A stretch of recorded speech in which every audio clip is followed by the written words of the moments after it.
Job chapter 41, verse 1 through 11. Canst thou draw out Leviathan with a hook, or his tongue with a cord which thou lettest down? Canst thou put an hook into his nose, or bore his jaw through with a thorn? Will he make many supplications unto thee? Will he speak soft words unto thee? Will he make a covenant with thee? Wilt thou take him for a servant forever? Wilt thou play with him as with a bird? Or wilt thou bind him for thy maidens? Shall the companions make a banquet of him? Shall they part him among the merchants? Canst thou fill his skin with barbed irons, or his head with fish spears? Lay thine hand upon him, remember the battle, do no more. Behold, the hope of him is in vain. Shall not one be cast down, even at the sight of him? None is so fierce that dare stir him up. Who then is able to stand before me? Who hath prevented me, that I should repay him? Whatsoever is under the whole heaven is mine. And this is God speaking when he's talking to Job, this whole chapter of 41. And he ends in 11. He doesn't end, but where I'm ending here. Whatsoever is under the whole heaven is mine. Title of my message is called Leviathan, the Beast Government. Leviathan, the Beast Government. We preached about 2 years ago on the Beast Government. We're going to continue on there. I may preach this next Sunday too. I have preached Job 41 before. I've preached it as describing the reprobate, which it is describing the reprobate. But James gave me a thought a few months ago that this is also describing all governments. And I agree. All the governments that don't follow God's law, to be clear. Okay? And so let's first cover the basics of government, Christian theonomy and satanic theonomy. Just some basics here. All people at times do have disputes, and they do live in some type of geographic community. Okay? Whether they're on an island together, they all speak Slavic together, they all speak Chinese, they were at colonial America, in the colonial parts in between France in the north and Spanish settlers in the south.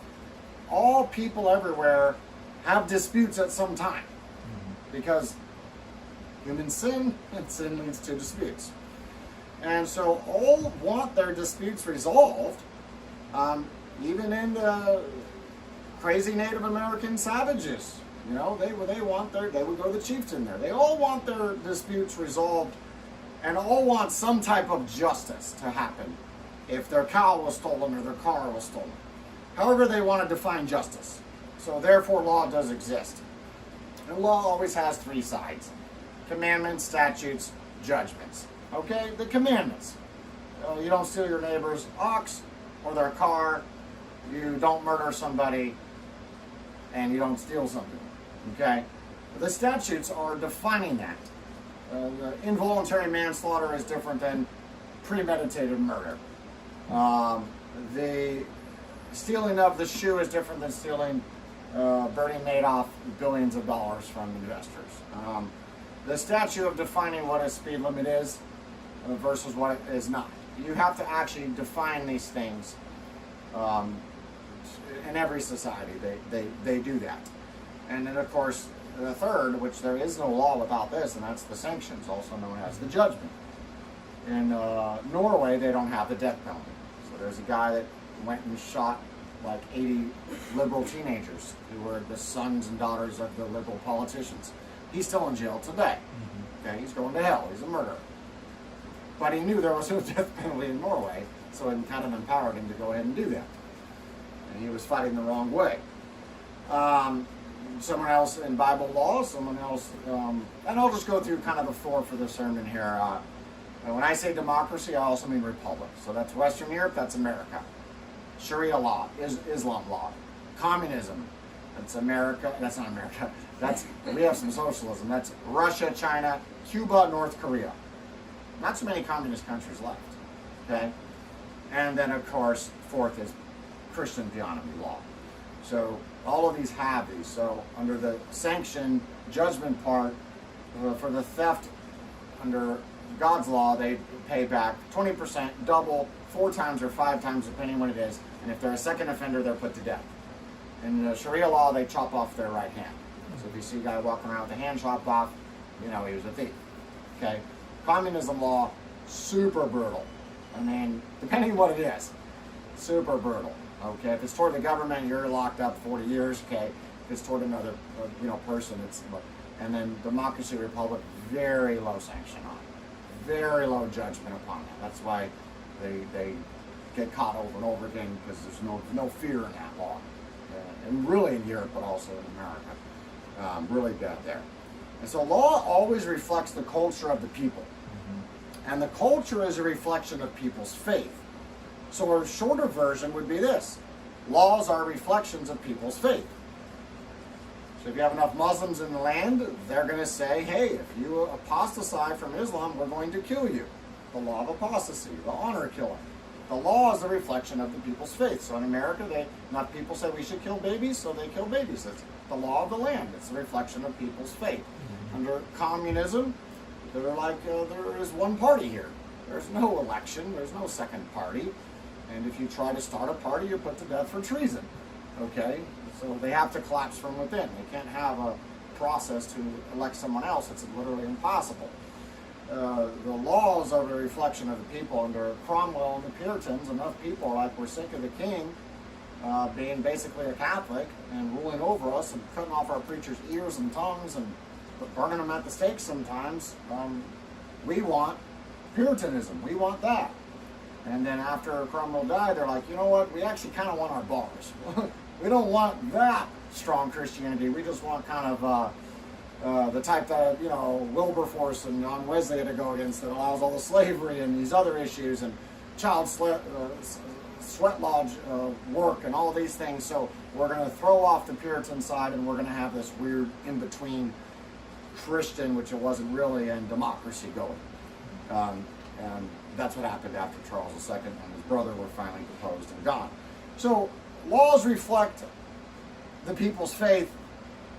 You rule over a house, you are going to have your faith enforced. Okay? And therefore, governments are a reflection of people's faith. So these governments are a reflection of people's faith. It does not matter what flowery words the government says, and they do use flowery words. It's what they do that counts. For example, did you know that in both communist Russia and China, they say that in their constitution, they say we are republics. And just like in Sharia law, those communist countries and the Sharia law countries, they say in their constitutions, we have freedom of religion. It's guaranteed in the Constitution. It is written on that piece of paper. But it is not freedom of religion in those countries. Not for the Christian. Okay? And a lot of them, not for the Buddhists and the Hindus either. Okay? They do repress. Lies. Okay? So, Leviathan beast in America here says you have freedom of speech on a public sidewalk. They say it. Again, lies. Okay? All the street preachers arrested over the years prove that lie. Or a jury trial that says you will be judged by a jury of your peers. Who's your peer? A man. Women are to be silent in the church. Women are not to be judges. A landowner. God doesn't even own land? Why is he my peer? That's your peers. If you're a man, if you're a woman, married, why do I want a single guy? Whoremonger be my peer. That's not my peer. So don't tell me jury trials are by your peers. They're not by your peers. And worse than that, of the street preachers arrested, worse than that is family court. And now I'm not for jury trials. Don't get me wrong. I'm not for it. But I guarantee you 12 men that were married, that had kids, that owned land, would judge 100 times better than a single woman judge or an effeminate man judge in family court over the custody of children. So there is no jury trials there. I wonder why. Because the state wants to have control. So they pick and choose which parts to have And as I just learned through our federal New York case, which is still ongoing, that the civil trials are supposed to be judged by a jury of your peers. The last time I checked, divorces are part of a civil trial, not criminal. But for some reason, they kicked that all out. So it doesn't matter what flowery words they use. It doesn't matter what they say. Islam's like, yeah, peace. Yeah, Christians have a freedom of religion. They can't rebuild their church, and they got to pay a Jehezy tax of 50 to 90%. But they say we have freedom of religion here. Okay? And the communists say that in their constitution. They are a republic, freedom of religion. So much for your right to a jury trial for something as important as child custody. But, you can get a jury trial for a misdemeanor in most other states, except for New Jersey. You can get a jury trial there. Somebody shoplifts something, they get a whole jury trial. All right, except for New Jersey. So Satan lies. So of course all these governments lie. Of course, America lies. Iran lies. Russia lies. And Israel lies the most. Okay? Zionists lie the most. So let's read through these and see Leviathan and see the government beast system in action. Verse 1 and 2.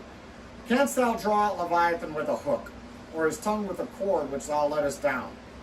Canst thou put a hook into his nose, or bore his jaw through with a thorn? Now, yes, you can get a court case to challenge their Antichrist laws, but nothing will change unless one of two things happens. So you can do certain court cases, but nothing's going to change unless, one, God moves on the heart of those 5 Supreme Court judges. Like what happened a few years ago when they said, you know what, we're going to let each state decide if they wanted to kill babies or not. Not the victory I wanted a complete victory.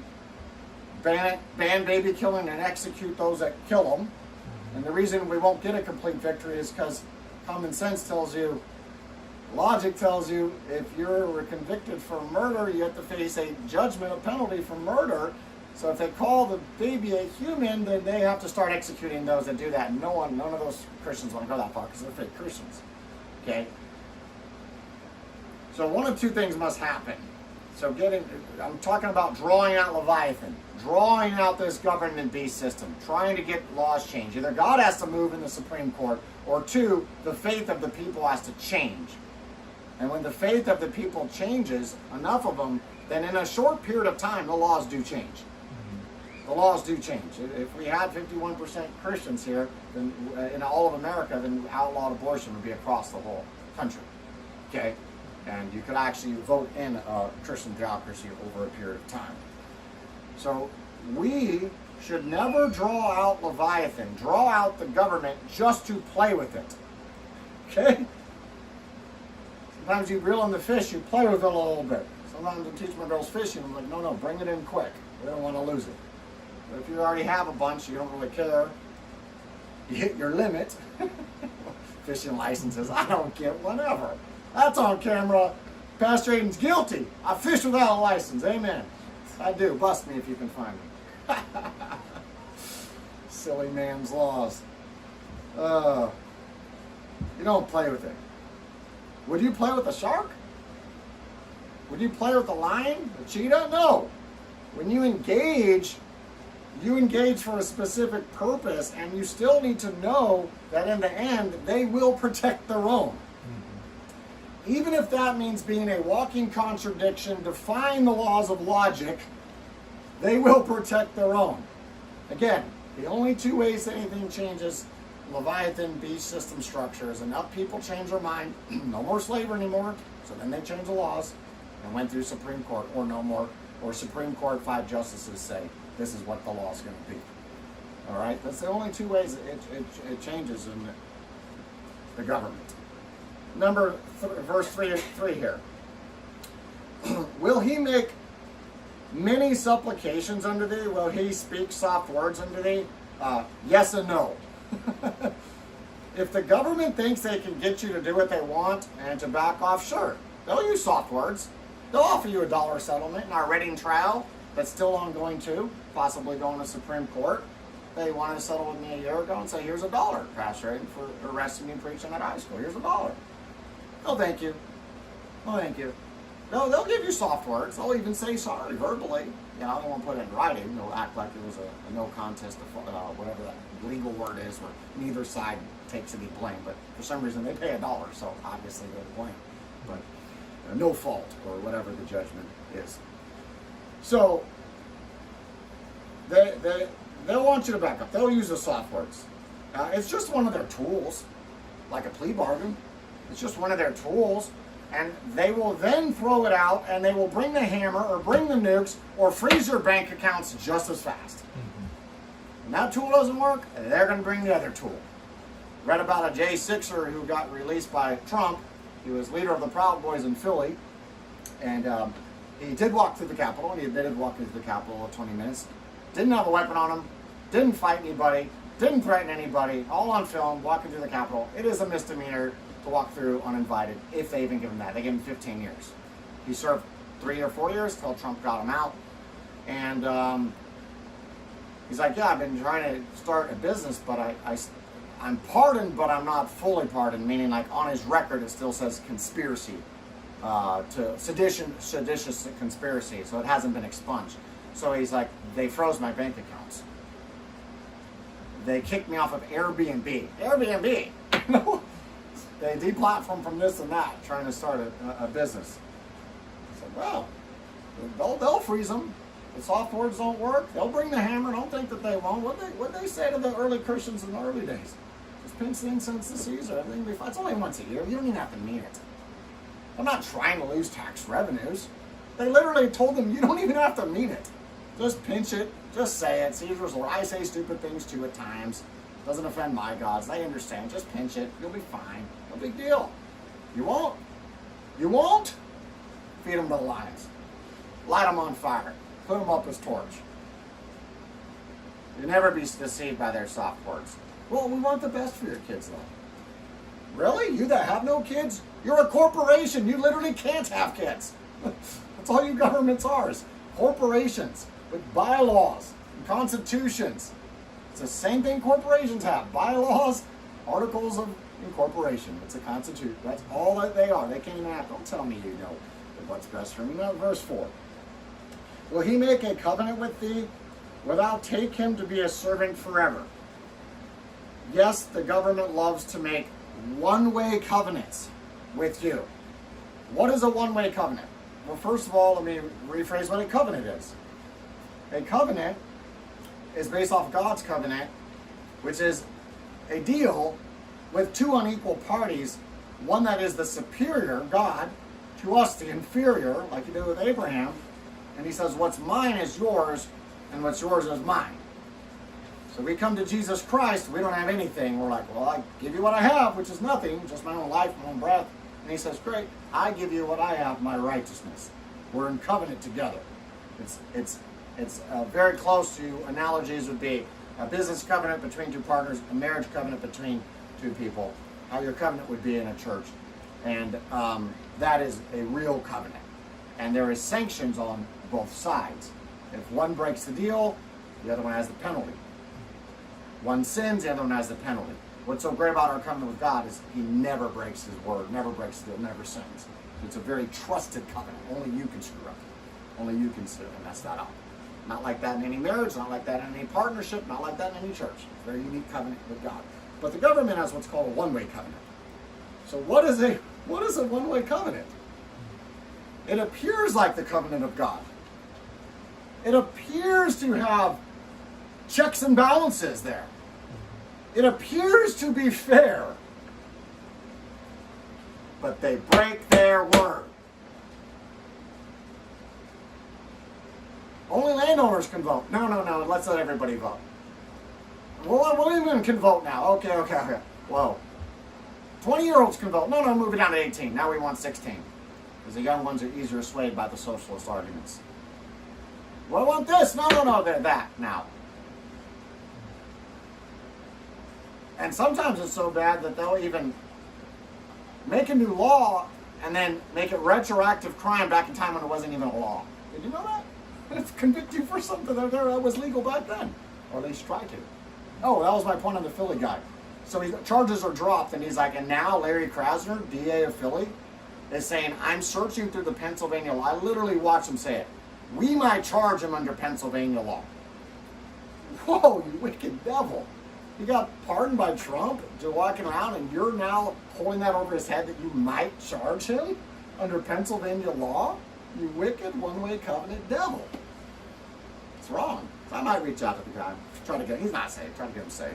Just, skinny, normal, white-looking dude, Broke. Got a little GoFundMe going. So, this is the trap of the 501c3. When you make a covenant with them, the 501c3 says, church, I want this permission, this paper that you say I'm this corporation, and therefore I get this tax write-off. So when my people give to this church, I can write them back a receipt of giving, and they get a tax write-off. Well, first of all, I shouldn't even say it on YouTube, but dumb pastors, you can write a tax write-off back to them anyway as a nonprofit, period. And you are a nonprofit if you're a real church. Okay, so they can use those tax receipts regardless if you are 501c3, but it's just a trap because if you're 501c3, part of that thing is you cannot be preaching politics. You cannot be saying, hey, you should vote for this guy, he's not a baby killer, versus this chlamydia whore that loves to kill babies and persecute Christians, okay? And so, will you make a covenant? Will he make a covenant with you? The answer is yes, he will. It's a one-way covenant, don't trust it. Will thou take him for a servant forever? Well, I've had no issues with my 501c3, says a fake preacher, not me. I know we never got it. Never will. I knew that since before started the church. That trap. They said, well, we've had no issues. We preach politics. And, we've had, John Hagee's the other day, we've had Ted Cruz on our stage. Means that. We've had these things. We pushed for this and that. Well, the reason they haven't went after any of those big guys that do preach a little politics that aren't 501c3, because they're still promoting the whole beast system, so it doesn't matter if it's left side or right side. It's no threat to them. It's no threat to them.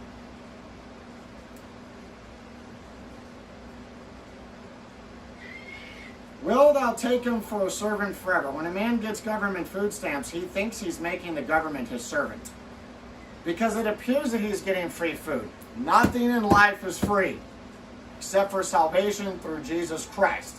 And of course, after you're saved, you then have to be willing to lay down your life and live holy. But initially, salvation, totally free. You didn't do anything to deserve it. God even granted you repentance. You were able to repent and be convicted. So nothing in life is free. And the guy gets the free food stamps, and he's thinking he's making the government his servant. And then within about 6 or 12 months, the government knocks on the door and says, your kids need to come in and get vaccinated. Get injected with some poisons, like mercury. That causes autism. Yeah. So who's really the servant? Who's really the master? Can't make the beast your servant. Even if my New York case won a bunch of money, already won a bunch of money, I'm not relying on that at all. I got my own money. I ain't a servant. See, this government's not my servant. Never think that. Never think that. Never be trapped by that. Verse 5. Wilt thou play with him as with a bird, or wilt thou bind him for thy maidens? My brother used to have pet birds. I had pet hamsters. His pet bird would cute sounds, and you do back to it. And you try to chirp, and you can trick it sometimes. And you think that they chirp, and then they look around, they're like dumb looking, they can't even see like that. But they would chirp, and you would chirp, and it was cute. You can really get them chirping. You mean another room, you can chirp, they chirp. You can actually play with the bird. Okay. So, are you going to play with Leviathan like a bird? You bind him for thy maidens. Well, that's a lot like the public schools. Binding them for thy maidens. You're like, they're going to be able to teach them to read and write. Well, why can't you? Okay, worse than that is trying to fix a public school. It's like, okay, I'm going to go in and try to fix it now. Or I'm going to try to send my kid in there as a missionary to that. No, they're going to evangelize your kid. Jack them all up. Evil company does corrupt good manners. Verse 6. Shall the companions make a banquet of him? Shall they part him among the merchants? Shall they part him among the merchants? That's the money guys. Big business. The merchant class. Elon Musk, Bill Gates, Jeff Bezos, Warren Buffett. They think that they can part him. They can part this government apart. They can manipulate this government to their end, for their own benefit, and it appears that way at times, but no, it's the exact opposite.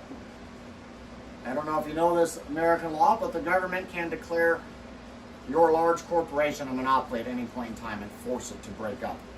That's what happened to AT&T and the telephone industry. So anti-monopoly laws. So even if you do it right and do it good, they can still do that to you and smack you down if you don't ban who they say to ban and play ball the way they say to play ball. Just because a billionaire can manipulate the tax system to their advantage and buy some politicians, not all, they can only buy normally some on the left or the right, that does not mean that they are parting him among the merchants. Okay? They let them get to a certain big size because they want their win-win. The government wants their win-win. Leviathan wants their win-win. Reprobates love reprobates. They promote them themselves. Verse 7 and 8. Canst thou fill his skin with barbed irons, or his head with fish spears? Lay thine hand upon him, remember the battle, do no more. Remember the battle. Remember all the Christians that were killed or jailed by all the governments around the world. In Russia, 20 million of their own citizens killed. Not all Christians, but millions of those were professing Christians. China, 50 million of their own citizens killed during the Communist Revolution. Not all 50 million were Christians, but hundreds of thousands were. Leviathan beast government has persecuted more Christians than all the gangsters, faggots, and other sinners combined. They have persecuted us and the Church of the Living God more than all those sinners we preach out on the streets combined. My biggest issue out preaching is not Muslims and gangsters and faggots. It's cops trying to arrest me and at times arresting me. And that's why I've said many times, like, I ain't leaving this preach. I'm going to leave this preach unless I'm in handcuffs or in the hospital. If certain preachers, like, no, this is how it's going to go down. We're going to make our stand pure no matter what. And this is why the Reformation is really such a miracle from God, because whole countries, whole governments changed to reflect some of God's laws. Some more than others. Germany, just Lutheranism, not a lot, but some, and then Calvinism, Geneva, Switzerland, and Knox in Scotland, and then they put some of God's laws in effect. They are actually able to, that's why the Reformation is it's not many reasons, but that's one of the reasons, such a miracle from God. Such a miracle. So we're never to forget the battle. God wants us to be the head and the tail. And then it says, do no more in verse 8. Do no more. Well, Ephesians says, having done all to stand, talking about spiritual warfare, battling, after done all that you can to stand, stand therefore. It is like gardening. Gardening has multiple sides. You've got to break the ground up, right? You've got to put in some good dirt in there. You've got to put an actual live plant in. You've got to water it in sunshine. And then you're done. Nothing else you can do. You've done it. You broke the ground. You didn't skip that part. You did this part. You didn't skip that part. You did the water. You didn't do that. And if it grows, it grows. If it doesn't, it doesn't. And then you're stress-free because you're like, well, I know. If you didn't do all your part, you should have some stress. Because I did my part, so that part's that. So he's talking about battling Leviathan, battling this thing. And you've done all you can. Well, then you stand. That's all that you can do. Same with discipleship. Same discipleship, whether it's raising your own kids. Discipleship, whether you're raising up a new convert. It's not in your family, of course, but in the family of God. You're doing those same 5 things. What? Pray, read your Bible, study your Bible, outreach, which means door knocking one-on-one and street preaching, church and fellowship, and live holy. Okay? Same thing, over and over. Then the results are unto God. Now, if you're missing one of those parts, well then, yeah, you'll have someone that's not a well-rounded Christian. Absolutely.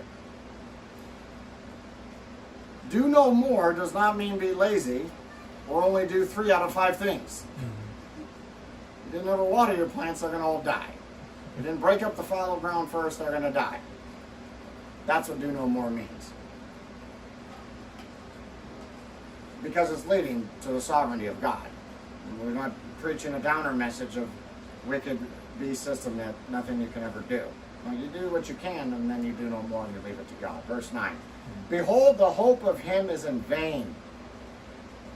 Shall not one be cast down even at the sight of him? So Leviathan's hope is in vain. America being the world ruler forever is in vain. Okay? Those that try to battle Leviathan beast government on their own strength, without the direction of God, without the anointing of God, the power of God, their hope is in vain. It's not going to happen. And 10, God is about to turn this thing to himself. Verse 10, none is so fierce that dare stir him up. Now, they don't want the government on their back. That's an old famous American quote. Oh, they're going to get you. So fierce to stir him up. Who then is able to stand before me? Says God. God is saying, over 6,000 years, I have smashed and judged every impenetrable, walls are too big, governments, every impenetrable Leviathan beast government, I've smashed every one of those great empires. And the last was the British Empire. So don't fear what your earthly government can do to you. Can is the key word. Can possibly do to you. But fear my heavenly government and what it will do to you. No can involved. What it will do to you. Jesus said it like this, fear not him who has power to kill you, but after he hath killed, has power to cast into hell. I say unto you, fear him. So we say, if you fear God, you don't fear man. Well, if you fear God, you don't fear man's government. Verse 11. Who hath prevented me that I should repay him? No one. God's going to do it. Whatsoever is under the whole heaven is mine. So God owns it all, and God is in control. And he says, I will repay him. Let's go to Colossians now, chapter 1.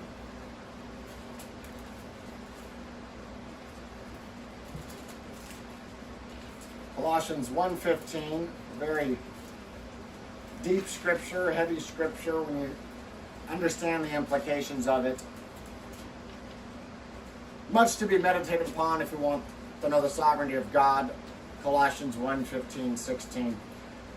Talking about Jesus, who is the image of the invisible God. Jesus is God. There's only one God, one person, not three persons. The firstborn of every creature. For by him were all things created, that are in heaven and that are in earth, visible and invisible. So this is visible too. Whether they be thrones, or dominions, or principalities, or powers, all things were created by him and for him. All things created by him and for him. Using one evil nation to judge another evil nation.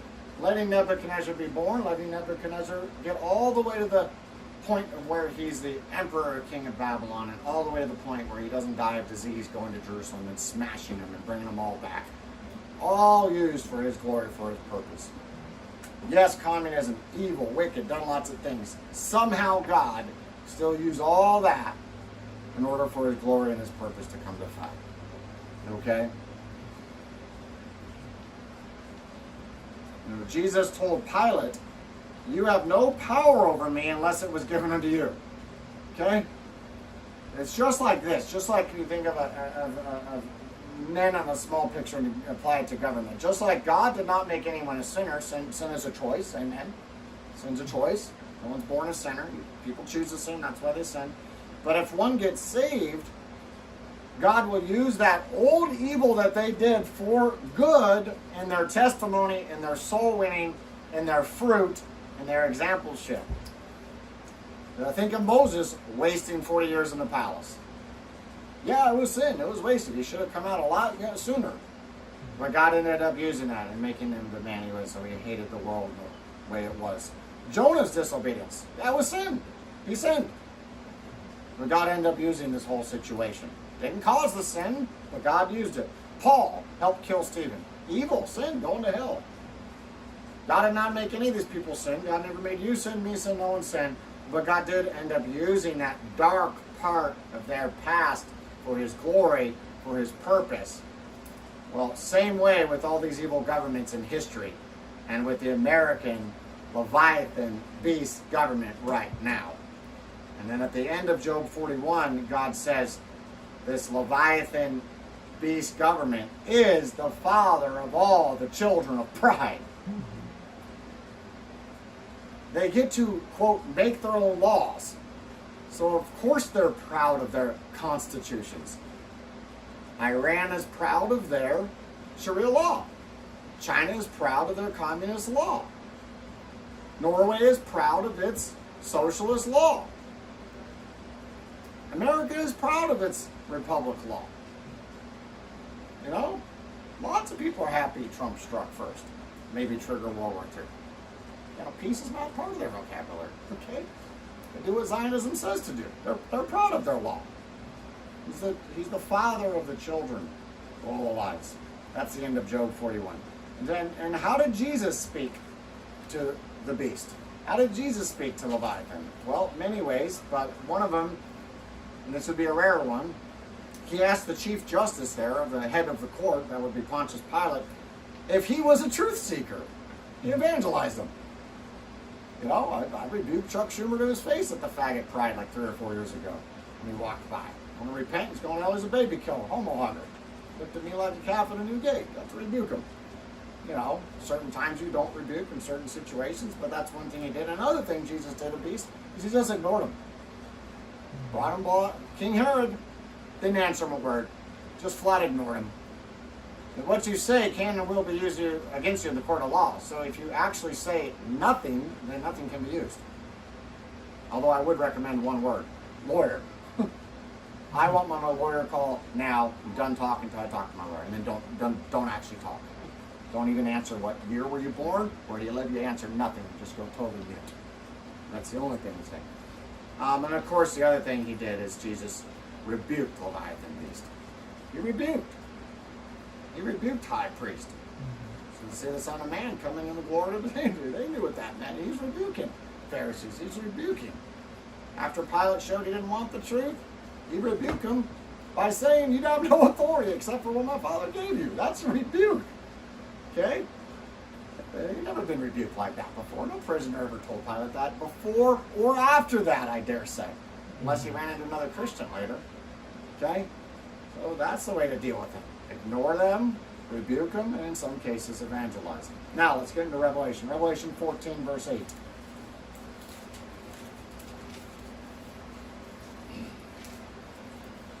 We are historicists. That is the correct eschatology. Revelation is God's history in advance. 95% of it has already been fulfilled. Revelation 14, verse 8 through 12. This is the angel preaching in verse 7. He's saying, fear God. Verse 8. And there followed another angel saying, Babylon is fallen, that great city, because she made all nations drink of the wine of the wrath of her fornication. And the third angel followed them, saying with a loud voice, if any man worship the beast and his image, and receive his mark in his forehead or in his hand, okay, to worship is to obey. I worship Jesus, I obey Jesus. If you don't actually obey Jesus, you don't actually worship Jesus. Jesus said he's seeking, the Father is seeking worshipers that worship him in what? Spirit and in truth. Part of truth is obedience. So I'm not saying people have to lift up their hands to the flag, which they do many times, and they stand when the national anthem comes on, okay? But worship is obedience. So they say, I'm going to obey this beast system, whatever country that you live in, and receive his mark in his hand or his forehead. The same shall drink of the wine of the wrath of God, which is poured out without mixture into the cup of his indignation, and he shall be tormented with fire and brimstone in the presence of the holy angels and in the presence of the Lamb.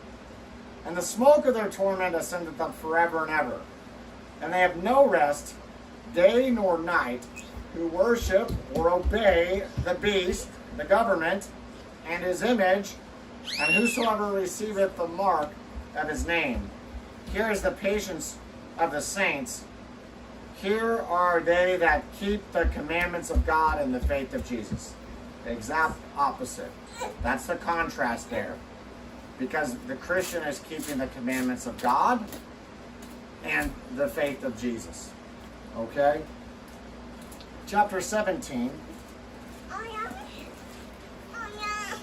We're just going to read for a bit.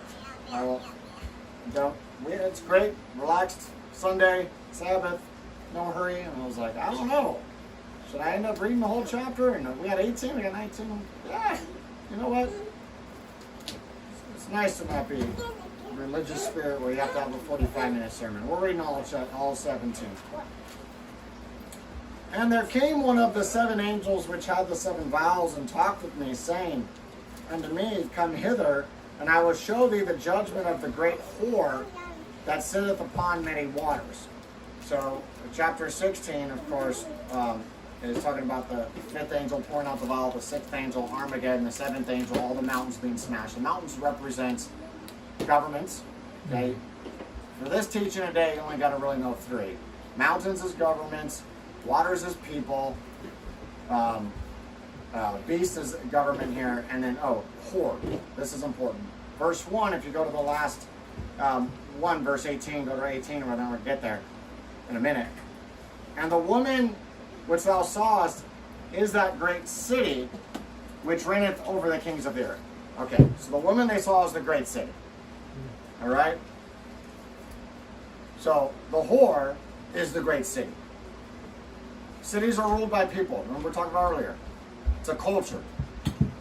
So Jewish Zionism is a religion. Their religion is that non-Jews are dogs, to be cattle, to be ruled over, to be harvested, to do their purpose, and to not let them know that that's what you're doing either. To do it very subtly, okay?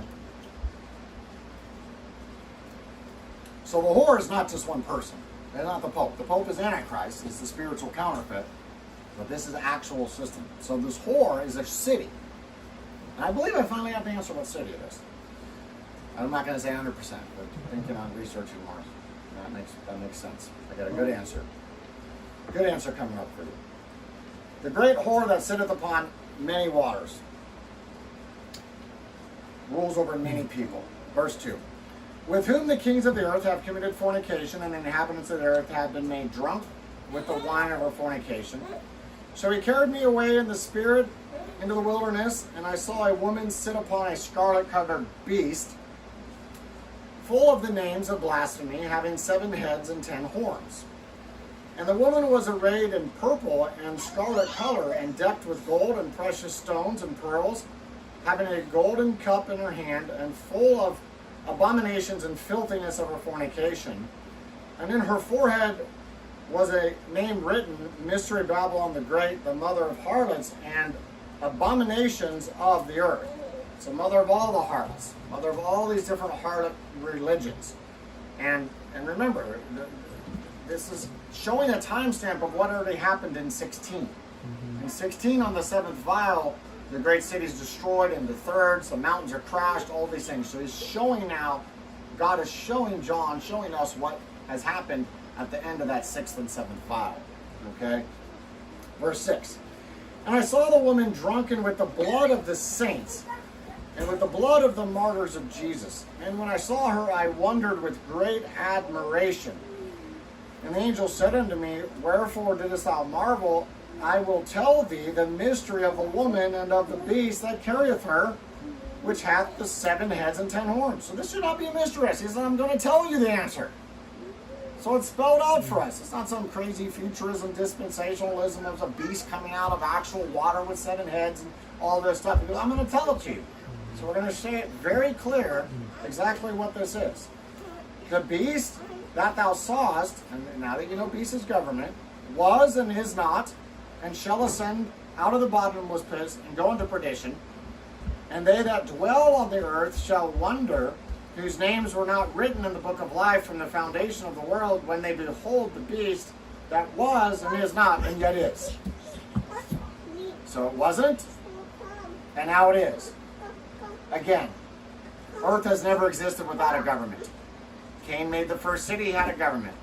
Seth had a government under Adam that weren't city people, that were mountain people like us. Okay? Babylon, Nimrod, Tower of Babel, government. Pharaoh, government. Jews, Red Sea became a government then. Well, it was a government under Abraham in a way, and Isaac and Jacob, but then became a government. Nebuchadnezzar, government. At this time, Rome. Pagan Rome, government. Okay? Government to come, Roman Catholicism lasted 1,260 years of dominion they had. God gave them that dominion. Very sad time for the saints. 50 million killed. God gave it to the Roman Catholics at that time and then smashed them with the Reformation. Okay? The Talmud Jews are basically the Babylon. They are the woman that rides the beast. They are the controlling ones that do this through their financial sorcery and manipulation. This does not mean I'm allies with Muslims at all whatsoever. They're just as evil and just as bad. And they're both enemies of the cross. All right. And yet it is. So the beast is. And here is the, verse 9, and here is the mind which hath wisdom. The 7 heads are 7 mountains on which the woman sitteth. And there are 7 kings, 5 are fallen, and 1 is, and the other is not yet come. And when he cometh, he must continue a short space. And the beast that was and is not, even he is the 8th, and is of the 7, and goeth into perdition. Roman Catholicism came out of pagan Rome. It is 1/3 pagan Rome, 1/3 Judaism, and 1/3 Christianity. That's Roman Catholicism. Okay? And the 10 horns which thou sawest are 10 kings which have received no kingdom as yet, but receive power as kings 1 hour with the beast. So these 10 kings only rule for 1 hour. And remember that word 1 hour, because later you're going to see that Babylon gets destroyed in 1 hour. First it says 1 day, but then it says 1 hour 3 times. So you get the point. It's 1 hour, 1 hour, 1 hour. So it's just this short period of time for this 1 hour. These have one mind, and shall give their power and strength unto the beast, and to the government. These shall make war with the land, and the land shall overcome them. So he's not going down this time. Not letting the Christians die this time. For he is the Lord of lords and the King of kings, and they that are with him are called and chosen and faithful. And he saith unto me, the waters which thou sawest where the horse sitteth are peoples and multitudes of nations and tongues. See, a lot of symbolism, the answer is right there in the Bible. Waters are peoples. Mountains, governments. Beast, government. Whore, great city. The whore is an actual city. And the 10 horns which thou sawest upon the beast, these shall hate the whore, and shall make her desolate and naked, and shall eat her flesh and burn her with fire. For God hath put it in their hearts to fulfill his will, and to agree, and to give their kingdom unto the beast, until the words of God be fulfilled.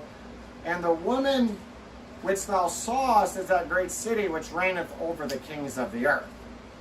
So there's 4 possible cities that reign over the kings of the earth. There's Rome, there's Washington, D.C., there's London, because that's the financial center where the Jews started printing money, got that whole thing going. And then there's Jerusalem. Okay, so there's four big horror cities that you can clearly identify right now. And so this woman, this one city, rules over the great city. Okay, rules over the kings of the earth. Rules over Donald Trump. He's not. Look, someone's calling the shots above him. He didn't line up for a little bit. They said, we'll let the election get stolen. Okay? 18, we'll jump down to 3 and 4 here. For all nations have drunk of the wine of the wrath of her fornication, and the kings of the earth have committed fornication with her. And the merchants of the earth are waxed rich through the abundance of her delicacies. And I heard another voice from heaven saying, come out of her, my people, that ye be not partakers of her sins, and that ye receive not of her plagues. Come out of this beast government leaven, this beast system. Come out of her, my people. But specifically out of not just all the nations, but really out of this whore city. But it is all nations too. We're going to go on to 8 to 10. Therefore shall her plagues come in one day, death and mourning and famine, and she shall be utterly burned with fire, for strong is the Lord God who judgeth her. And the kings of the earth who have committed fornication and lived deliciously with her shall bewail her and lament for her when they shall see the smoke of her burning, standing afar off for the fear of her torment, saying, alas, alas, that great city Babylon, that mighty city, for in 1 hour is thy judgment come. Now, the day is under the Lord is like, 1 hour. I did the math once. It's coming out 15 days. So it could be all 1 hour instantly, or it could be over a period of 15 days of just one city just getting bomb, bomb, bomb, bomb, bomb. Either way, it's going to be pretty quick. Think back 15 days ago. It wasn't that long ago. Pretty quick. Or it could just be 1 hour. Doesn't really matter. Judgment's coming for this great whore that rides not just the beast, the 10 beasts, all these different main governments, pulling strings, manipulating, thinking they're doing it. And of course, they're trading slaves and souls of men and souls of children too. They're a pedophile. Now let's jump down to verse 8 now. No, we already did 8. 8 to 10. Yeah, verse 13 is the slaves. Okay, wrapping up. We're going to go 19 to 24 now. Go back to 18. Go back to 17. 17 in the chapter. For 1 hour so great riches is come to naught, and every shipmaster and all the company of ships and sailors and as many as trade by the sea stood afar off. See, I really think this is like end of Armageddon, end of sixth vial, because these other guys are still alive because they're standing afar off. They're getting smashed. Seventh vial, Jesus coming back, knocking down the rest of the mountains. And they cried when they saw the smoke of her burning, saying, what city is like unto this great city? And they cast dust on their heads. The only guys throwing dust on their heads are Jews. They're the ones that throw the dust on their heads. Okay, I know the Catholics have their little, ash forehead once a year. Jews are throwing the dust on their heads. This city gets judged. There's still going to be Jews in New York, in this place, and that place, and all these other places. They're going to throw it up. They're going to be crying and weeping and wailing and saying, alas, alas, that great city, wherein were made rich all that had ships in the sea by reason of her costliness. For in 1 hour is she made desolate. And there's that 1 hour again for the third time. And so this could be the possible answer to the riddle of which city is which had ships of the sea. So this isn't just saying waters like people, but ships of the sea by the reason of her coastliness. Rome doesn't have that. Landlocked. Jerusalem doesn't have that. Landlocked. DC doesn't really have that. It's just a tiny little port. It's not a big port. Baltimore's the big port for that. London has that. London has a huge port. Out of all the ones that have huge ports, only London. And that is where the Jews started their power. That is where they did the Balfour Declaration to own Zion. That is where they're pulling all the financial strings around everywhere. So I lean toward London. Doesn't matter. God's going to judge it all. If I'm wrong and DC gets hit first or whatnot, either way. But if they're first, then yeah, that's exactly what this is saying. They're only out of those things. And here's the right reaction. Not weeping, not crying. A bunch of pedophiles just died. A bunch of manipulators just died. Rejoice over her, thou heaven, and ye holy apostles and prophets, for God hath avenged you on her. So maybe not all saints get that, but they're not holy, they're not going to get it. They're not going to hate evil. You don't hate evil unless you live holy. So people that don't hate evil are not living holy. And a mighty angel took up a stone like a great millstone and cast it into the sea, saying, thus with violence shall that great city Babylon be thrown down, and shall be found no more at all. Besides fire, it also gets hit with a flood, which also fits London. And the voice of harpers and musicians and of pipers and of trumpeters shall be heard, and no more at all in thee, and no craftsman of whatsoever craft he be shall be found any more in thee, and the sound of the millstone shall be heard no more at all in thee.